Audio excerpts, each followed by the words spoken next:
ഈ റേസിംഗ് കാറുകളൊക്കെ അതിൻ്റെ പ്രത്യേക ട്രാക്കുകളിലൂടെ പോകുമ്പോൾ ഏകദേശം ഒരു 300-400 കിലോമീറ്റർ സ്പീഡിലൊക്കെ ആ വണ്ടികൾ ഓടിക്കാറുണ്ട്. അതൊക്കെ ഭയങ്കര നമ്മളിങ്ങനെ എന്താ പറയുക, ലൈറ്റ്നിങ് സ്പീഡ് എന്നൊക്കെയാണ് എനിക്ക് പറയാം. നമ്മൾ ഇതിനേക്കാളൊക്കെ സ്പീഡിലൊരു സംഗതിയുണ്ട്, വെളിച്ചത്തിൻ്റെ സ്പീഡ് എന്ന് പറയുന്നത്. ഇപ്പോൾ നമുക്കറിയാം ഒരു 100 കിലോമീറ്റർ മണിക്കൂറിൽ പോകുന്ന സ്പീഡ് എത്ര വലുതാണെന്നുള്ളത്. വെളിച്ചത്തിൻ്റെ സ്പീഡ് എത്ര ആയിരിക്കും എന്നറിയുമോ? 100, 1000, 10,000 ഒന്നുമല്ല, 3 ലക്ഷം കിലോമീറ്റർ ഒരു മണിക്കൂറിലല്ല, ഒരു സെക്കൻഡിൽ. ഏകദേശം 3 ലക്ഷം കിലോമീറ്ററാണ് ഒറ്റ സെക്കൻഡ് കൊണ്ട് വെളിച്ചത്തിന് സഞ്ചരിക്കാൻ പറ്റുക. അപ്പോൾ അതിൻ്റെ സ്പീഡ് നമുക്ക് ആലോചിക്കാവുന്നതിൻ്റെ അപ്പുറത്താണ് അതിൻ്റെ സ്പീഡ്. അത്രയും സ്പീഡിലാണ് അത് പോകുന്നത്. ഞാൻ ഈ ലൈറ്റിൻ്റെ സ്പീഡ് പറയാനുള്ള കാരണം, നമ്മൾ സാധാരണ ദൂരം അളക്കൽ മീറ്റർ, സെൻറ്റിമീറ്റർ, കിലോമീറ്റർ അങ്ങനെയൊക്കെ പറഞ്ഞിട്ടാണ്. പക്ഷെ വലിയ ദൂരമാകുമ്പോൾ നമുക്ക് അങ്ങനെ അളക്കാൻ കഴിയില്ല. സൂര്യനിൽ നിന്ന് ഭൂമിയിലേക്കുള്ള ദൂരം അത് പറയുക എങ്ങനെയെന്ന് വെച്ചാൽ, പ്രകാശം ഇങ്ങോട്ട് എത്താൻ എത്ര സമയം എടുക്കും എന്നുള്ളത്. സൂര്യനിൽ നിന്ന് ഭൂമിയിലേക്ക് പ്രകാശം എത്താൻ ഏകദേശം 8 മിനിറ്റും 20 സെക്കൻഡും കൊണ്ട് എടുക്കാം. 8 മിനിറ്റും 20 സെക്കൻഡും. ഇപ്പം എത്ര ദൂരം ആലോചിച്ചു? ഒറ്റ സെക്കൻഡ് കൊണ്ട് 3 ലക്ഷം കിലോമീറ്റർ പോകും. അങ്ങനെയാണെങ്കിൽ 10 സെക്കൻഡ് കൊണ്ട് 30 ലക്ഷമായി, 100 സെക്കൻഡ് കൊണ്ട് 3 കോടിയായി. അത്രയൊന്നുമല്ല, 8 മിനിറ്റും 20 സെക്കൻഡും സമയം എടുക്കുന്നത് അവിടുന്ന് ഇങ്ങോട്ടേക്ക്. അത്രയും ദൂരത്താണ് സൂര്യൻ നിൽക്കുന്നത്. പക്ഷേ ഈ സൂര്യൻ എന്ന് പറയുന്നത് നമ്മളോട് ഏറ്റവും അടുത്തൊരു നക്ഷത്രമാണ്. ഇത്രയും ദൂരത്താണെങ്കിലും നമ്മളോട് ഏറ്റവും അടുത്താണ്. ഇത് പറയുന്നത് നമ്മുടെ പ്രപഞ്ചത്തിൻ്റെ ഒരു വിശാലത എത്ര വലുതാണ് നമുക്ക് ഉൾക്കൊള്ളാൻ വേണ്ടിയിട്ടാണ്. നമ്മളിപ്പോൾ രാത്രി ഇങ്ങനെ ആകാശത്തേക്ക് നോക്കുമ്പോൾ നക്ഷത്രങ്ങളെ കാണാറുണ്ടല്ലോ. പക്ഷേ നമുക്കറിയോ, നമ്മൾ കാണുന്ന പല നക്ഷത്രങ്ങളും ഇപ്പോൾ അവിടെ ഇല്ല. നമ്മൾ രാത്രി ഇങ്ങനെ മാനത്തേക്ക് നോക്കുമ്പോൾ കാണുന്ന പല നക്ഷത്രങ്ങളും എത്രയോ കൊല്ലങ്ങൾക്ക് മുമ്പ് നശിച്ചു പോയിട്ടുണ്ടാവും. പിന്നെ എങ്ങനെയാണ് കാണുന്നത്? ആ നശിച്ചതിൻ്റെ ലൈറ്റ് ഇപ്പോഴേ ഇങ്ങോട്ട് എത്തിയിട്ടുള്ളൂ. അത്രയും ദൂരത്താണ് നിൽക്കുന്നത്. അപ്പോൾ ഒരിക്കലും നമുക്ക് ഇന്നത്തെ ഒരു ചിത്രം ഇന്ന് രാത്രി ആകാശത്തേക്ക് നോക്കി കാണില്ല. എത്രയോ കാലം മുമ്പുള്ള ഒരു ആകാശത്തെയാണ് നമ്മൾ കാണുന്നത്. കാരണം ആ ലൈറ്റ് അപ്പോഴേ അവിടേക്ക് എത്തിയിട്ടുള്ളൂ എന്നുള്ളത്. അപ്പം അത്രയും വിശാലമാണ് ഈ പ്രപഞ്ചം. നമുക്ക് കണ്ടെത്താൻ കഴിയാത്ത, മനസ്സിന് പോലും ഉൾക്കൊള്ളാൻ കഴിയാത്ത അത്രയും കോടിക്കണക്കിന് പ്രകാശവർഷങ്ങൾ ദൂരെയുള്ള നക്ഷത്രങ്ങളുണ്ട്. കോടിക്കണക്കിന് പ്രകാശവർഷം എന്ന് പറയുമ്പോൾ സൂര്യനിൽ നിന്ന് ഭൂമിയിലേക്ക് ഒരു 8 മിനിറ്റാണ്. അത് ഒരു കൊല്ലമാകുമ്പോൾ എത്ര ദൂരം ഉണ്ടാവും? കോടിക്കൊല്ലം എന്ന് പറയുമ്പോൾ കോടിക്കണക്കിന് പ്രകാശവർഷങ്ങൾ. അത്രയും വിശാലമായ ഒരു പ്രപഞ്ചത്തിലാണ് നമ്മൾ ജീവിക്കുന്നത്. അതിൽ ഭൂമി എന്നുള്ള ചെറിയൊരു ഗ്രഹത്തിൽ ആണ് നമ്മൾ. അപ്പോൾ ഈ പ്രപഞ്ചത്തെ വെച്ച് നോക്കുമ്പോൾ നമ്മളൊന്നുമല്ല. നമ്മളൊന്ന് ഒരു കുത്തിട്ട് പോലും അടയാളപ്പെടുത്താൻ പറ്റൂല നമ്മുടെ ഒരു ജീവിതത്തെ ഈ ഒരു സ്പേസ് വെച്ച് നോക്കുമ്പോൾ. രണ്ടാമത്തെ ഒരു കാര്യം, സമയം. ഈ പ്രപഞ്ചം ഉണ്ടായിട്ട് എത്രയോ കോടിക്കണക്കിന് വർഷങ്ങളായിട്ടുണ്ട്. ഒരുപാട് തലമുറകൾ ഇവിടെ ജനിച്ച് ജീവിച്ച് പോയിട്ടുണ്ട്. ഇനിയും ഒരുപാട് തലമുറകൾ വരാനുണ്ട്, അല്ലേ? ഇതിനിടയിൽ ചെറിയൊരു ആയുസ്സാണ് നമുക്കുള്ളത്, വളരെ കുറഞ്ഞ ഒരു ആയുസ്. പരമാവധി പോയാൽ 80, 90, 100 കഴിഞ്ഞാൽ പിന്നെ പത്രത്തിലൊക്കെ വരും അത്രയും കാലം ജീവിച്ചു എന്നൊക്കെ പറഞ്ഞിട്ട്. അപ്പോൾ അതിനിടയിൽ എപ്പോഴും തട്ടിപ്പോവുകയും ചെയ്യാം. ചെറിയ മക്കൾ മുതൽ ഏത് പ്രായത്തിലും അത് അവസാനിക്കുകയും ചെയ്യും. ഇനിയിപ്പോൾ ഏറ്റവും 100, 150 കിട്ടിയെന്ന് വിചാരിച്ചോളൂ.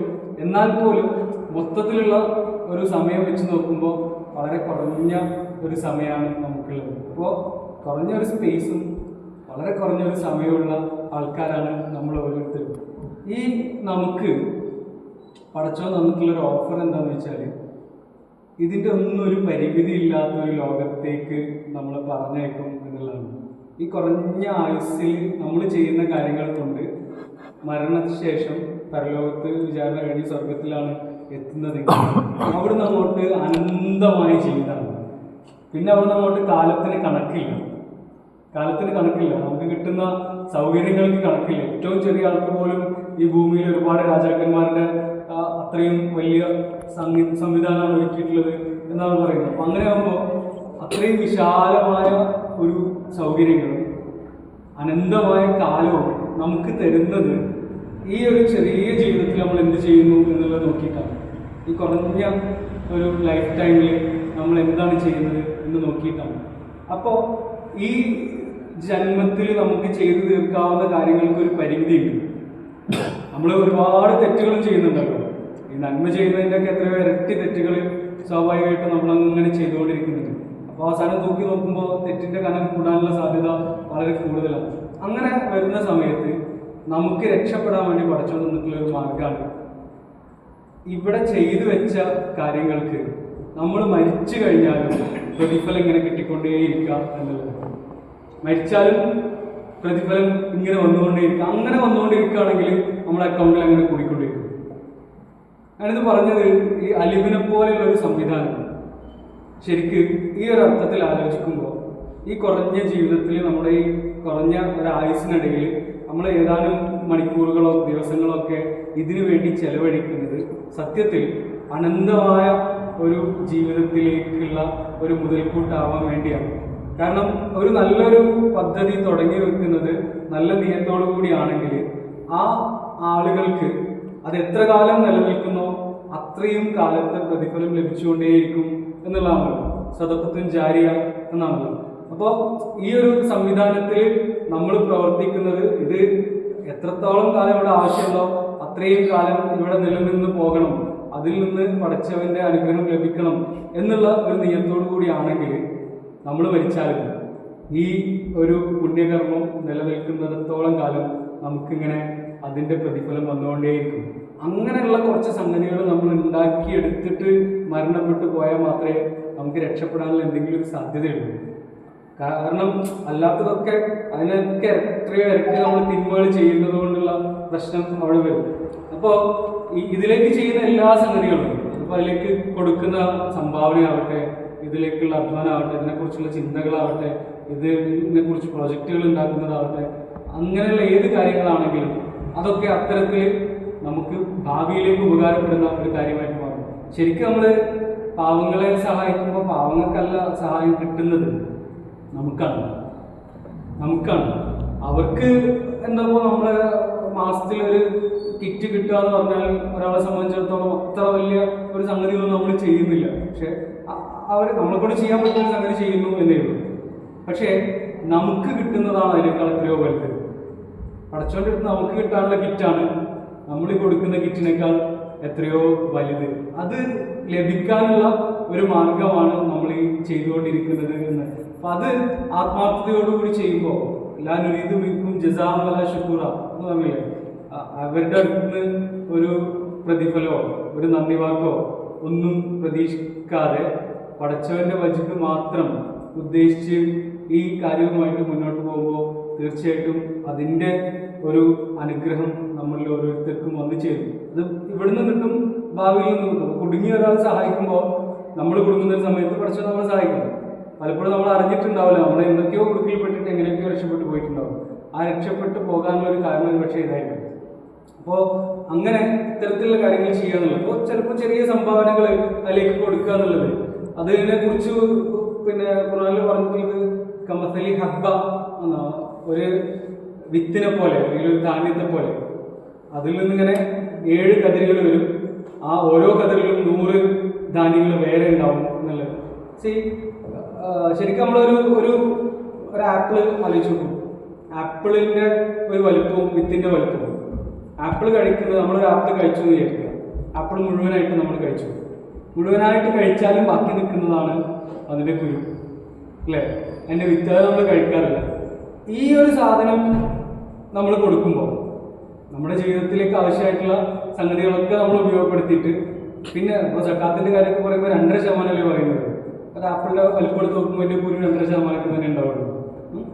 അത് അതുപോലെയാണല്ലോ. ആ ഒരു വിത്തിൽ നിന്ന് എത്ര ആപ്പിളുകളാണ് ഉണ്ടാവുക നമുക്ക് പറയാൻ പറ്റില്ലല്ലോ. ഒരു ആപ്പിളിൻ്റെ ഉള്ളിൽ എത്ര വിത്തിൻ്റെ നമുക്ക് എണ്ണി വെക്കാൻ പറ്റും, പക്ഷെ ഒരു വിത്തിൻ്റെ ഉള്ളിൽ എത്ര ആപ്പിളാണെന്നുള്ളത് പഠിച്ചവന് മാത്രമേ അറിയൂ. കാരണം ഒരൊറ്റ വിത്തിൽ നിന്ന് ഒരു ആപ്പിൾ മരം, അതിൽ നിന്ന് ആയിരക്കണക്കിന് ആപ്പിളുകൾ, പിന്നെ ആ ആപ്പിളുകളിൽ നിന്ന് വീണ്ടും ഒരുപാട് മരങ്ങൾ, അങ്ങനെ അനന്തമായിട്ട് നീണ്ടുപോകും. ആ ഒരു ഉദാഹരണമാണ് ഇതിന് പറഞ്ഞിട്ടുള്ളത്. ഹബ്ബ എന്ന് പറഞ്ഞാൽ വിത്ത് അല്ലെങ്കിൽ ധാന്യം എന്നൊക്കെയാണ്. നമ്മൾ ആ ഒഴിച്ചിടുന്ന ഒരു വിത്തിൽ നിന്ന് എത്രയാണ് പിന്നീട് ഉണ്ടാവുക എന്നുള്ളത് നമുക്ക് പറയാനേ പറ്റില്ല. അതേപോലെയാണ് നമ്മൾ ഇതിലേക്ക് ചിലവഴിക്കുന്ന ഓരോ രൂപയും. അത് ഒരു ഇൻവെസ്റ്റ്മെൻ്റ് ആണ്. അത് ഇട്ട് കൊടുക്കുന്നതോടുകൂടി അതിങ്ങനെ വളർന്ന് പടർന്ന് പന്തലിച്ച് ആ ഒരു രീതിയിൽ നമുക്ക് ലഭിക്കുന്നു എന്നുള്ളതാണ്. ഇത് ഇതിലോകത്ത് വെച്ചിട്ടും പലലോകത്ത് വെച്ചിട്ടും ഒക്കെ നമുക്ക് കിട്ടും. അപ്പം ആ ഒരു രീതിയിൽ ഈ കാര്യങ്ങളെ നോക്കി കാണുമ്പോഴാണ് ശരിക്കും ഇതിൻ്റെ ഒരു ലക്ഷ്യം നമുക്ക് പൂർണ്ണമായിട്ട് ഉൾക്കൊള്ളാൻ സാധിക്കുക. അപ്പോൾ നമ്മൾ തീർച്ചയായിട്ടും ഇതിനെങ്ങനെയാണ് ഇനി കൂടുതൽ മുന്നോട്ട് കൊണ്ടുപോകുക, ഇതിനെങ്ങനെയാണ് കൂടുതൽ വിപുലീകരിക്കാൻ പറ്റുക, കൂടുതൽ ആളുകളിലേക്ക് എത്തിക്കാൻ സാധിക്കുക എന്നുള്ള ചിന്തകളൊക്കെ വരും. ഞാനൊരു ചെറിയ സംഭവം പറയാം. കാനഡയിൽ ഒരു ടീച്ചർ ക്ലാസ് എടുത്തുകൊണ്ടിരിക്കുക, 1ാം ക്ലാസ്സിലാണ്. ക്ലാസ് എടുക്കുമ്പോൾ മുന്നിലെ ബെഞ്ചിൽ ഒരു കുട്ടി ഇരിക്കുന്നുണ്ട്. റിയാൻ എന്നാണ് അവൻ്റെ പേര്, റിയാൻ. അപ്പോൾ ടീച്ചർ ഇങ്ങനെ ക്ലാസ് എടുക്കുന്നതിൻ്റെ ഇടയിൽ പറഞ്ഞു, നമ്മുടെ ലോകത്ത് ഭക്ഷണം കിട്ടാത്ത, വെള്ളം കിട്ടാത്ത, ബുദ്ധിമുട്ടുന്ന ഒരുപാട് ആളുകളുണ്ട്. പ്രത്യേകിച്ച് ആഫ്രിക്കൻ രാജ്യങ്ങളിലൊക്കെ വെള്ളം കിട്ടാത്തത് കൊണ്ട് മരിച്ചു പോകുന്ന കുട്ടികളുണ്ട് എന്നൊക്കെ. ഇനി അഥവാ വെള്ളം കിട്ടുകയാണെങ്കിൽ തന്നെ മലിനജലമായിരിക്കും, അത് കുടിച്ചിട്ട് ഒരുപാട് അസുഖങ്ങളൊക്കെ വരുന്ന ഒരുപാട് കുട്ടികളൊക്കെ ജീവിക്കുന്ന ഒരു ലോകത്താണ് നമ്മൾ ജീവിക്കുന്നത്. നമ്മുടെ അവിടുത്തെ നാണയത്തിൻ്റെ കാര്യം പറഞ്ഞാൽ ഇത്ര പൈസ ഉണ്ടെങ്കിൽ ഒരു കുട്ടിക്ക് ഒരു പെൻസിൽ വാങ്ങാം, ഇത്ര പൈസ ഉണ്ടെങ്കിൽ ഒരു കുട്ടിക്ക് ഒരു ബാഗ് വാങ്ങാം. അങ്ങനെ പറഞ്ഞ കൂട്ടത്തിൽ ടീച്ചർ പറഞ്ഞു, $70 ഉണ്ടെങ്കിൽ ആഫ്രിക്കയിൽ ഒരു കിണർ കുഴിക്കാം. $70 ഉണ്ടെങ്കിൽ ആഫ്രിക്കയിൽ ഒരു കിണർ കുഴിക്കാം. അവിടെ വെള്ളം കിട്ടാണ്ട് മരിച്ചു എന്ന് മക്കൾ.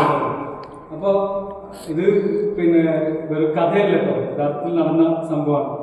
അപ്പോൾ ഇങ്ങനെ ഈ റിയാൻ കുഞ്ഞുമോനാണ്, ഒരു 1ാം ക്ലാസ് പഠിക്കുന്ന കുട്ടിയാണ്. അവനിങ്ങനെ ആലോചിച്ചു, എങ്ങനെയപ്പോൾ $70 ഉണ്ടാക്കാം, എനിക്ക് അവിടുത്തെ മക്കൾക്ക് ഒരു കിണർ ഒഴിച്ച് കൊടുക്കണം.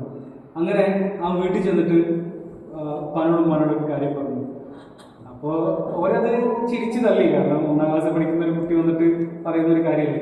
രാത്രി ഭക്ഷണം കഴിക്കാതിരുന്നപ്പോൾ എല്ലാവരും കൂടി ഇരുന്നപ്പോൾ അവൻ വീണ്ടും പറഞ്ഞു, പിറ്റേ ദിവസം വീണ്ടും പറഞ്ഞു. അങ്ങനെ ഇവൻ നിരന്തരമായിട്ട് പറഞ്ഞപ്പോൾ ഇവർക്ക് മനസ്സിലായി ഇവരത് സീരിയസ് ആയിട്ട് എടുത്തിട്ടുണ്ട് എന്നുള്ളത്.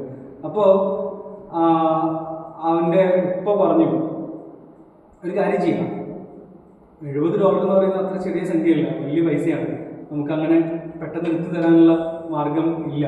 അപ്പോൾ അതുകൊണ്ട് നീ എന്തെങ്കിലുമൊക്കെ ചെറിയ ചെറിയ ജോലികൾ ചെയ്യാം, അതിനെന്തെങ്കിലും ചെറിയ എന്താ പറയുക കൂലി തരും. അതിങ്ങനെ എടുത്ത് വെച്ച് വെച്ച് വെച്ച് വെച്ച് നിനക്ക് $70 ഉണ്ടാക്കാം. അങ്ങനെ അവന് വീട്ടിൽ അടിച്ചു വാരുക, തുടക്കുക, അങ്ങനെ എന്തെങ്കിലും ചെറിയ ചെറിയ കാര്യങ്ങളൊക്കെ ഉണ്ടാവും. അതൊക്കെ ഇങ്ങനെ ചെയ്യാൻ കഴിയും. അതിനൊക്കെ കിട്ടുന്ന ചെറിയ ചെറിയ പൈസകൾ, ഒരു ബിസ്ക്കറ്റിൻ്റെ കൂടുണ്ട്, ഒരു ബിസ്ക്കറ്റിൻ്റെ ഒരു പെട്ടിയുണ്ട്, ആ പെട്ടിയിൽ അവനിങ്ങനെ ഇട്ട് വെച്ചു. പക്ഷേ ഈ കിട്ടുന്ന ചെറിയ ചെറിയ സാധനങ്ങൾ വെച്ചിട്ട് എത്ര കാലം പണിയെടുക്കണം, ഈ $70 ആവണമെന്നുണ്ടെങ്കിൽ അവന് മടുപ്പൊന്നും ഇല്ലാണ്ട് കിട്ടുന്ന സമയം മുഴുവൻ, ബാക്കി കുട്ടികൾ കളിക്കാൻ പോകുന്ന സമയത്ത് പോലും അവന് ഇതിങ്ങനെ ഇത് ഒരു കൂട്ടിക്കൊണ്ടേയിരുന്നു. അങ്ങനെ കുറേ കഴിഞ്ഞപ്പോൾ അവന് സ്കൂളിൽ സമ്മാനം കിട്ടുന്നുണ്ട്, അതിന് കിട്ടിയ ക്യാഷ് അവാർഡുണ്ട്, അത് ഇതിലേക്ക് വെക്കുന്നുണ്ട്. പിന്നെ വീട്ടിലേക്ക് വിരുന്നുകാർ വരുന്ന സമയത്ത് അവരോട് പറഞ്ഞപ്പോൾ അവർ കൊടുക്കുന്നതുണ്ട്. അങ്ങനെ ഇങ്ങനെ വെച്ച് വെച്ച് വെച്ച് വെച്ച് ഇടയ്ക്കിടയ്ക്ക് എണ്ണി നോക്കും. അവസാനം $70 തികയും. $70 ഏതാനും കുറച്ച് ചില്ലറ പൈസയുണ്ട്. അതുകൊണ്ട് ഇനിയിപ്പോൾ അറിയില്ല എങ്ങനെയാണ് കിണർ കുഴിക്കാൻ ആഫ്രിക്കയിൽ പോവുക, എന്താണ് അവിടെ ചെയ്യുക എന്നുള്ളത്. അങ്ങനെ അന്വേഷിച്ചപ്പോൾ ഇതിന് അവിടെ കിണർ കുഴിച്ച് കൊടുക്കാൻ ഉള്ളൊരു സംഘടന ഇവിടെ ഉണ്ട്. ആ സംഘടനയുടെ അടുത്ത് ചെന്നു, അവരോട് പറഞ്ഞു, അവരോട് ഇങ്ങനെ ഈ കാര്യങ്ങളൊക്കെ പറഞ്ഞു. ഈ കാര്യങ്ങൾ കേട്ടപ്പോൾ അവർക്ക് താല്പര്യമായി. പക്ഷെ അവരൊരു സംഗതി പറഞ്ഞു, ആഫ്രിക്കയിലൊരു കിണർ കുഴിക്കണമെങ്കിൽ $70 കൊണ്ട് ഒരു പമ്പ് സെറ്റ് വാങ്ങാനുള്ള പൈസയാവുള്ളൂ. $2000 വരും ഒരു കിണർ കുഴിക്കണമെങ്കിൽ. കുഴൽക്കിണറാണ് അവിടെ കുഴിക്കുക, $2000 വരും. ഇത് കേട്ടതോടുകൂടി $70 എത്രയോ കാലങ്ങൾ കൊണ്ട് ഇങ്ങനെ ഉണ്ടാക്കി വെച്ചത്, എങ്ങനെയാണ് $2000 ഉണ്ടാക്കുക എന്നുള്ളത്. പക്ഷെ അവരൊരു സംശയം തോന്നിയില്ല. അവൻ പറഞ്ഞു, ആയിക്കോട്ടെ, $2000 ഉണ്ടാക്കിയിട്ട് വരാം എന്ന് പറഞ്ഞിട്ട് അവൻ വന്നു. വീണ്ടും ഇങ്ങനെ പണികളൊക്കെ എടുത്ത് ചെയ്യാൻ തുടങ്ങി. അതിനിടയിൽ ഇവൻ്റെ ഈ ഒരു വർക്ക് അടുത്തുള്ള ഒരു പത്രലേഖകന് അയച്ചു കൊടുത്തു. അങ്ങനെ അയാൾ ഇതിനെക്കുറിച്ച് ഒരു റിപ്പോർട്ട് എഴുതി. അതിനുശേഷം പിന്നെ ചാനലുകാർ ഇതറിഞ്ഞു, ടി വിയിലൊക്കെ ഇവനെക്കുറിച്ച് വന്നു. അങ്ങനെ ഇത് കേട്ടറിഞ്ഞ് ഒരുപാട് ആൾക്കാർ ഇവനിങ്ങനെ ചെക്കുകളൊക്കെ അയച്ചു കൊടുക്കാൻ തുടങ്ങി. ചെക്ക് എങ്ങനെയാണ് മാറേണ്ടതെന്ന് അവൻ അറിയില്ല. പക്ഷെ അവൻ്റെ അഡ്രസ്സിൽ ഇങ്ങനെ ഒരുപാട് ചെക്കുകളും കാര്യങ്ങളൊക്കെ ഇങ്ങനെ വന്നുകൊണ്ടേയിരുന്നു. അങ്ങനെ ഒരുപാട് ആളുകളിൽ നിന്നിങ്ങനെ ശേഖരിച്ച് വന്ന് അവസാനം $2000 സംഘടിപ്പിച്ചു. $2000 സംഘടിപ്പിച്ചിട്ട് ആഫ്രിക്കയിലെ ഈ ഒരു പ്രദേശത്ത് എത്തി അവരുമായിട്ട് കോണ്ടാക്ട് ചെയ്തു. അപ്പോൾ അവർ പറഞ്ഞു കിണർ കുഴിക്കാം. ഇവനൊരു റിക്വസ്റ്റ് ഉണ്ടായിരുന്നു, ഏതെങ്കിലും ഒരു സ്കൂളിൻ്റെ തൊട്ടടുത്ത് കിണർ കുഴിച്ചാൽ മതി. എന്നാൽ അവിടുത്തെ കുട്ടികൾക്കൊക്കെ വെള്ളം കുടിക്കാറുണ്ട്. അങ്ങനെ ഈ ചെന്നപ്പോൾ ഇവൻ ചോദിച്ചു, എത്ര സമയമെടുക്കും ഈ കിണർ കുഴിക്കാൻ, പെട്ടെന്നാവും? പറഞ്ഞത് കുറേ മാസങ്ങളെടുക്കും. കാരണം ആളുകൾ ഇങ്ങനെ കുഴിച്ച് അങ്ങനെ ചെയ്തിട്ട് വേണം, അല്ലെങ്കിൽ പിന്നെ വലിയ മെഷീനറി ഉണ്ട്, അത് വേണമെങ്കിൽ ഇതിവിടെ ഇല്ല, ആഫ്രിക്കയിലില്ല. അങ്ങനത്തെ ഒരു സംഗതി ഉണ്ടാക്കണമെങ്കിൽ $25,000 വേണം, എന്നാലേ ആ മെഷീനറി ഉണ്ടാക്കാൻ പറ്റുള്ളൂ. അതല്ല എങ്കിൽ ആളുകൾ കുഴിച്ചിട്ട് തന്നെ വേണം, കുറേ മാസങ്ങളെടുക്കും, അടിയിലെത്തുമ്പോഴേ അറിയുള്ളൂ വെള്ളം കിട്ടുമോ ഇല്ലേ എന്നുള്ളത്. അവൻ നിരാശപ്പെട്ടില്ല, അവൻ പറഞ്ഞ് $25,000 ഉണ്ടാക്കാം. അങ്ങനെ അതും പറഞ്ഞ് അവൻ തിരിച്ചു വന്നു. വീണ്ടും പത്രത്തിലും ചാനലുകളിലും ഒക്കെ വാർത്തയായി. അവനെ പല ആളുകളും ക്ഷണിക്കാൻ തുടങ്ങി, ഉദ്ഘാടനത്തിന് പോകാൻ തുടങ്ങി, അതിൽ നിന്ന് കിട്ടുന്ന പൈസ. ഇങ്ങനെ ഇത് ആളുകൾ ഒരു ക്യാമ്പയിനായിട്ട് അങ്ങോട്ട് ഏറ്റെടുത്തു, പല ഭാഗത്തുള്ള ആളുകൾ. ഏറ്റവും അവസാനിപ്പിക്കാൻ ഈ കുട്ടിക്ക് $25,000 സംഘടിപ്പിക്കാൻ സാധിച്ചു.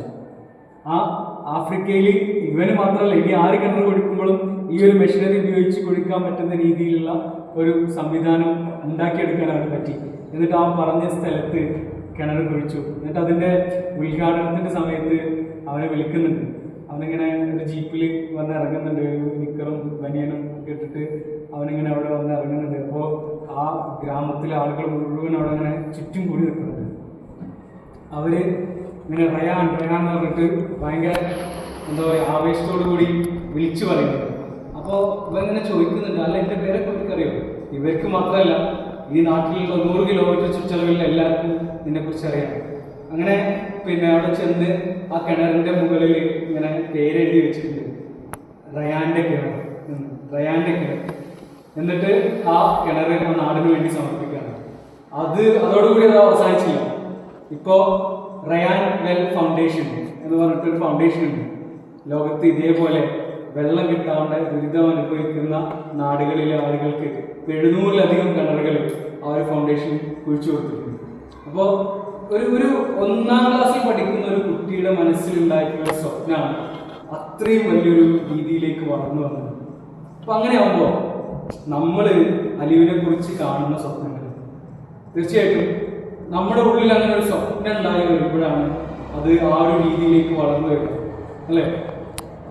ഒരു സമൂഹം മാറാൻ തയ്യാറാവാത്തടത്തോളം കാലം പഠിച്ചവരെ മാറ്റില്ല എന്നാണല്ലോ.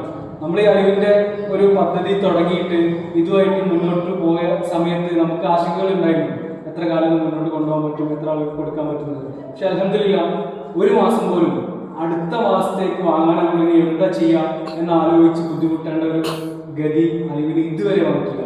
ആളുകളുടെ എണ്ണം കൂടി വരികയാണെങ്കിലും അപ്പോഴൊക്കെ നമുക്ക് അടുത്തൊരു മാസം എന്ത് ചെയ്യും എന്നുള്ളൊരു വേവലാതി ഉണ്ടാവാത്ത വിധം പടച്ചവനതിനെ സഹായിച്ചുകൊണ്ടേയിരിക്കുന്നുണ്ട്. നമ്മൾ കുറച്ച് മാസങ്ങൾക്ക് മുമ്പാണ് അലിവിന് സ്വന്തമായിട്ട് സ്ഥലം എടുക്കുന്ന കാര്യം ആലോചിച്ചത്. അതങ്ങനെ ആലോചിച്ച് ചർച്ച ചെയ്ത് വന്നപ്പോഴേക്ക് പടച്ചവന്റെ സഹായം നമ്മുടെ ഈ അലിവിന്റെ കമ്മിറ്റിയിൽപ്പെട്ട ഒരു കുടുംബം തന്നെ ഒരു സ്ഥലം ഓഫർ ചെയ്തു. അപ്പോൾ അതിൻ്റെ പ്രവർത്തനമായിട്ട് നമ്മൾ മുന്നോട്ട് പോകാം. അപ്പോൾ നമ്മൾ ഇതിനെക്കുറിച്ച് വലിയ സ്വപ്നങ്ങൾ കാണുകയും അതിനുവേണ്ടി ആത്മാർത്ഥമായിട്ട് പ്രവർത്തിക്കുകയും ചെയ്യുമ്പോൾ തീർച്ചയായിട്ടും പടച്ചവന്റെ സഹായം ഉണ്ടാവും എന്നുള്ളതിൻ്റെ ഒരു നമുക്ക് നേരിട്ടുള്ള അനുഭവം കൂടിയാണ് ഈ ഒരു അലിവ് എന്നുള്ളത്. അപ്പോൾ അതുകൊണ്ട് തന്നെ ഇതിൽ ആത്മാർത്ഥമായി പ്രവർത്തിക്കുമ്പോൾ ഒരു കാരണവശാലും മറ്റൊരു ചിന്തകളും ഇല്ലാതെ വേറെ യാതൊരു ലക്ഷ്യമില്ലാതെ പടച്ചവന്റെ വിജയം മാത്രം ഉദ്ദേശിച്ച് പ്രവർത്തിച്ചാൽ ഇൻഷാ അല്ലാഹ് നമുക്ക് ഇതിനെ ഏറ്റവും നല്ല രീതിയിൽ മുന്നോട്ട് കൊണ്ടുപോകാൻ സാധിക്കും. അതിന് എല്ലാവർക്കും സാധിക്കുമാറാകട്ടെ എന്ന് പ്രാർത്ഥിക്കുകയാണ്. നമ്മുടെ എല്ലാ പ്രവർത്തനങ്ങളും പടച്ചവൻ സാലിഹായ സൽക്കർമ്മമായി സ്വീകരിക്കും പ്രാർത്ഥിക്കുകയാണ്.